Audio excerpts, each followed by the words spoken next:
Welcome to Chalk Talk, presented by U.S. Sailing, proud supporters of the ICSA semifinals happening this weekend in Long Beach.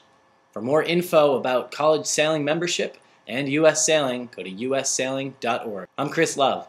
And I'm Eric Stark. And Eric, I'm happy to announce that I am here in my new home in Austin, Texas. Still got the boxes behind me, a bit of unpacking to do, but it's great to see you. It looks like you are in a familiar venue. We saw you there last week.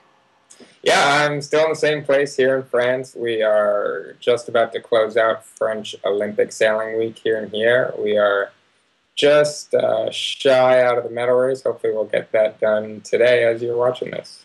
Yep, I was doing my best this past week trying to keep up with all the results from U.S. Sailing Team Alpha Graphics, as well as all of the women's district championships happening around college sailing. That's right, Chris. In Nice, as I predicted, BC takes the overall victory and the Reed Trophy behind a crushing effort in A Division from Annie Hager, Brianna Provenza, and Emily Massa, amassing just 16 points in the 8 races.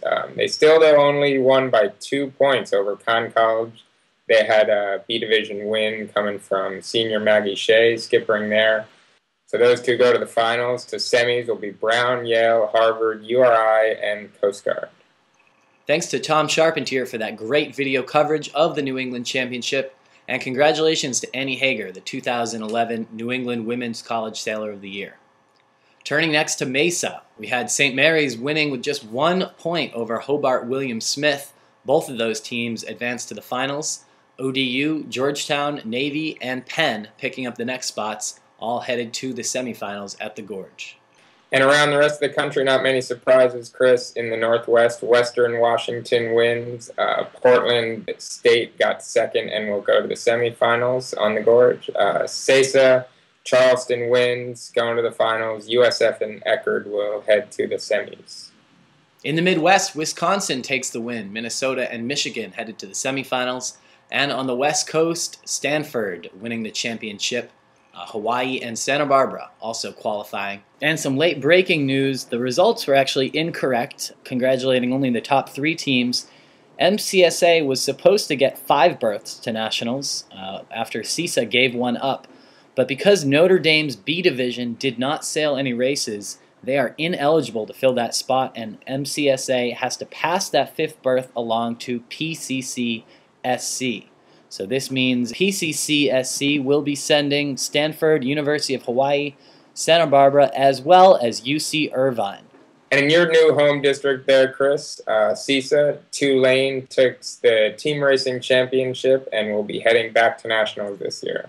So that wraps up a clean sweep for me in the picks, Chris. You're going to have to do some catching up at this point. Okay, and moving on, we've got the semifinals coming up. A lot of talk on Sailgroove this week about the semifinals. Which is harder, asks Brian Clancy, Eastern or Western?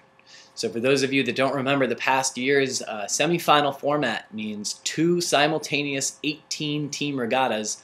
The top half of each will make up the fleet for nationals. We call them Eastern and Western because in past years we've had them on opposite coasts. This year, and hopefully going forward as well, we're going to have both regattas taking place in the same region. We still call them Eastern and Western. So looking at the Eastern teams, Eric, first impressions. Yeah, Chris, well, at the semifinals, you've really got a few different tiers. You've got those going to win, those going to extend their season and make it to nationals, and those going because it is their championship. This is really what they're experiencing as their nationals. So the way that I see it, at the top is Georgetown, Brown, Harvard, Charleston. They've been there all year. I think you're going to see those 4 teams in the top 5, and one of those teams will win. The next tier, Stanford, Tufts, Navy. I think these 3 teams should make it. You never know. They could slip down a bit.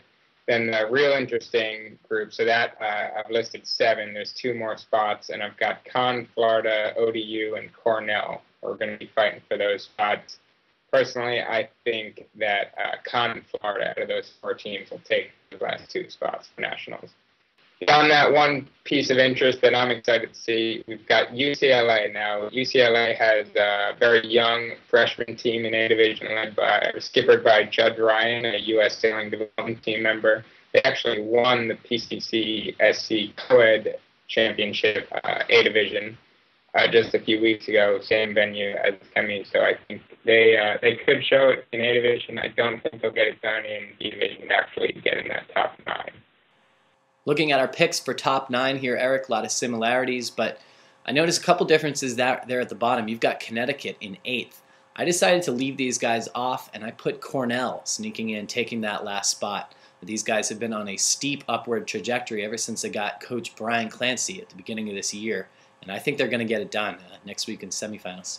Yeah, I think that very well could happen as well, Chris, but it's going to be tight, and I'm excited to see it. Looking now at the Western semifinals. And Eric, looking at this list, once again, I see the top 4 being Boston College, St. Mary's, Roger Williams, and Yale, 4 perennial powerhouses in the ICSA. But compared to Easterns, we've got a much larger middle group, teams that are capable of picking up a qualifying spot in the top 9. In no particular order, Miami, Wisconsin, Eckerd, USC, USF, UCSB, and Rhode Island. And then below that, kind of the rest of the group, maybe a long shot at picking up a semifinal spot. But I'm really interested to see this middle group matching up against each other. A lot of these teams don't see each other in the regular season at all because of where they're sailing and where they're located in the country.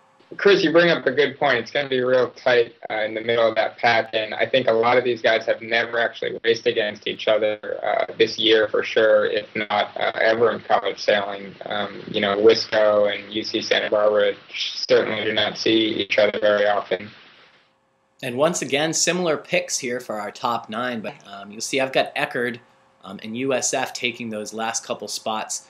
These Florida teams have had a pretty good season, and I think they're a little more deserving than UCSB. What gives? Well, I just think that they sail FJs all the time in a very similar place. Santa Barbara. I've coached in both venues, and I think they'll feel right at home as well in California. I think they don't generally travel east very well, but I think they sail very well in their home district, and they'll get the job done.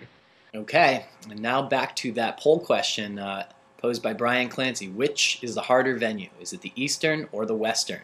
Eric? I think at the very top, they're pretty close. We talked about those top 4 teams at each. You got BC, Roger Williams, St. Mary's, Yale in the Western, and Georgetown, Brown, Harvard, Charleston in the Eastern. I think the Eastern, though, might be a little bit stronger just beyond that. I think Navy, Stanford will be very good, in Tufts. I think the Western has, like you said, a bigger middle group. If you pin me down and made me choose which is tougher, I think I'd have to say Eastern. Well, we'll just have to find out this weekend. Follow all the action at semis.collegesailing.info. And Eric, will hopefully be seeing you in the medal race as well following that. Thanks a lot, Chris. I guess we'll be watching Tech Score all weekend. See you next week. Au revoir.